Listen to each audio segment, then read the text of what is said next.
Côte d'Ivoire, qui est véritablement Zakaria Koné.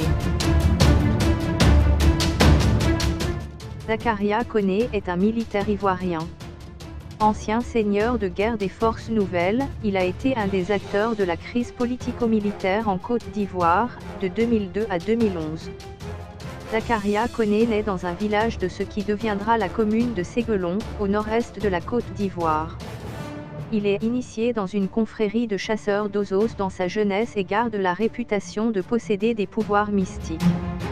Il s'engage ensuite dans les forces armées nationales de Côte d'Ivoire mais s'enfuit au Burkina Faso après la marginalisation des soldats issus du Nord dans la foulée du coup d'État de 1999 en Côte d'Ivoire. Lors de la rébellion, il devient commandant de la zone de Vavua-Séguéla en 2002. Il aurait utilisé ses pouvoirs magiques d'osos au combat, illustrant ainsi la dosification des rebelles, connus pour leurs nombreuses amulettes, même parmi les unités non d'osos.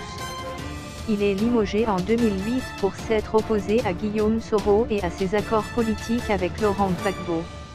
Il s'exile à nouveau au Burkina Faso. Après la victoire d'Alassane Ouattara aux élections présidentielles de 2010 et le déclenchement de la crise ivoirienne de 2010-2011, Zakaria Koné, proche d'Ibrahim Koulibaly, réapparaît parmi les rebelles du quartier de Yopougon. Il intègre les forces républicaines de Côte d'Ivoire en mars 2011.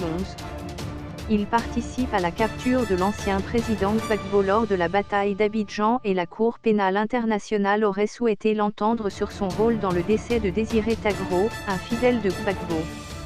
Il devient en 2012 responsable de la police militaire ivoirienne. L'ancien seigneur de guerre d'Ozo est chargé de gérer l'exclusion des combattants irréguliers des nouvelles forces armées de Côte d'Ivoire. En novembre 2012, il est nommé commandant adjoint du bataillon d'artillerie solaire ivoirien, peut-être à cause d'accusations de crimes de guerre lancées par Amnesty International. En 2015, il est commandant en second du bataillon blindé d'Akouedo et il est mis en cause lors de l'affaire des écoutes burkinabè, le lieutenant-colonel Koné étant un proche de Gilbert Diendéré depuis les années 2000.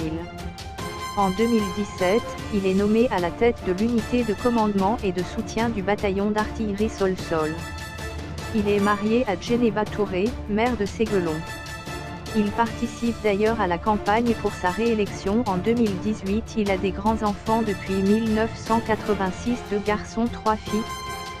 Et merci de nous avoir suivis. Abidjan TV.